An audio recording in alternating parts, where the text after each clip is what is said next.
Hello guys, welcome back to my YouTube channel Honey B.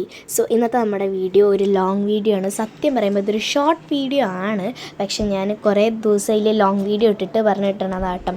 First തന്നെ നമുക്ക് ഷൂവിൻ്റെ ഏതെങ്കിലും box വേണം, ഒരു ബുക്ക് ഓർഗനൈസർ ഉണ്ടാക്കാമെന്നാണ് ഞാൻ വിചാരിച്ചത് കേട്ടോ. എന്നിട്ട് ഞാൻ അങ്ങനെ കൈകൊണ്ട് കാണിച്ചല്ലോ, ആ ഭാഗം ഒന്ന് നമുക്ക് കട്ട് ചെയ്ത് എടുക്കണം. സിമ്പിൾ ക്യൂട്ടായിട്ടുള്ള ഒരു ഓർഗനൈസറാട്ടോ, ബുക്ക് ഓർഗനൈസറാണ്. എന്നിട്ട് അതിന് നമുക്ക് പാറ്റേൺ പേപ്പർ വെച്ചിട്ട് ഒന്ന് ഒട്ടിച്ചു കൊടുക്കുക. അങ്ങനെ ഇത് കട്ട് ചെയ്ത് കഴിഞ്ഞാൽ പിന്നെ പാറ്റേൺ പേപ്പർ ആയിരുന്നു ഉണ്ടായിരുന്നത്. പാറ്റേൺ പേപ്പർ എനിക്ക് കുറച്ച് ഡിസൈൻസ് ഞാൻ ഉണ്ടാക്കി വെച്ചിട്ടുണ്ടായിരുന്നു. അതിലെനിക്ക് ഇഷ്ടപ്പെട്ടതായതുകൊണ്ട് ഞാൻ ഇതായിരുന്നു ഇതിലേക്ക് ഗ്ലൂ തേച്ചിട്ട് ഒട്ടിച്ചു കൊടുത്തിട്ടോ.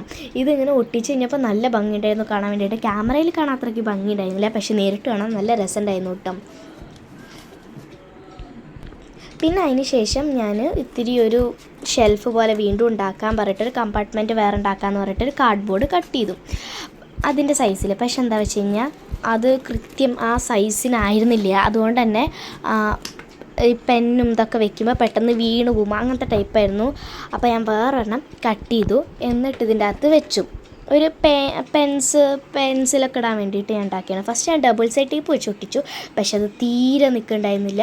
എന്നിട്ട് ഞാൻ ഫെവി ബോണ്ട് വെച്ചിട്ടാട്ടോ ഒട്ടിച്ച്. ഇനി നമുക്ക് എങ്ങനെയാണ് പാറ്റേൺ പേപ്പർ ഉണ്ടാക്കണം നോക്കാം. സത്യം പറയുമ്പോൾ ഞാനിത് പറഞ്ഞിട്ടുണ്ടായിരുന്നല്ലോ, ഇത് ലോങ് വീഡിയോ അല്ല, ശരിക്കൊരു ഷോർട്ട് വീഡിയോ ആണ്. കാരണം ഞാൻ ഈ പാറ്റേൺ പേപ്പറിൻ്റെ വീഡിയോ ഇട്ടില്ലായിരുന്നു എന്നുണ്ടെങ്കിൽ ശരിക്കും ഈ ഒരു വീഡിയോ 1 മിനിറ്റോ അങ്ങനെ എന്തോ ഉണ്ടായിരുന്നുള്ളൂ. ഇപ്പോൾ 2 മിനിറ്റെങ്കിലും ഉണ്ട് ഈ വീഡിയോ. അപ്പോൾ ഈ പാറ്റേൺ പേപ്പറിന് വേണ്ടിയിട്ട് ഞാൻ റെഡ് യെല്ലോയാണ് എടുത്തത്. ഫസ്റ്റ് ഇതുപോലെ റെഡ് വെച്ചിട്ട് ഗ്രിഡ് ലൈൻ കൊടുത്തു കേട്ടോ ഞാൻ. എന്നിട്ട് അതിൻ്റെ ഒരു കേർവ് ടൈപ്പ് ഗ്രിഡ് ലൈൻ ആയിരുന്നു. എന്നിട്ട് അതിന് ശേഷം അതിൻ്റെ അകത്തേക്ക് യെല്ലോ കളർ ഹാർട്ട് വരച്ചു കൊടുത്തു. സത്യം പറയുമ്പോൾ അത് നേരിട്ടാണ് നല്ല രസമുണ്ട്, നല്ലൊരു പിൻട്രസ്റ്റി ലുക്കായിരുന്നു കേട്ടോ അത് ഉണ്ടായിരുന്നത്. കണ്ടോ, ഇതുപോലെ ഹാർട്ട് വരയ്ക്കാട്ടോ ഞാൻ ചെയ്തത്.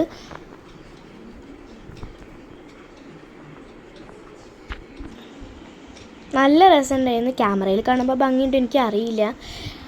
ഇനി അടുത്തത് എന്ന് പറയണത് വേറൊരെണ്ണം പറയണത് ഞാൻ ബ്ലൂവും പിന്നെ അതുപോലെ തന്നെ ഡാർക്ക് ബ്ലൂവും വെച്ചിട്ടുള്ള ഒരു കോംബോ ആയിട്ടുള്ള ഒരു പാറ്റേൺ പേപ്പർ ആയിട്ട് ഉണ്ടാക്കിയത്.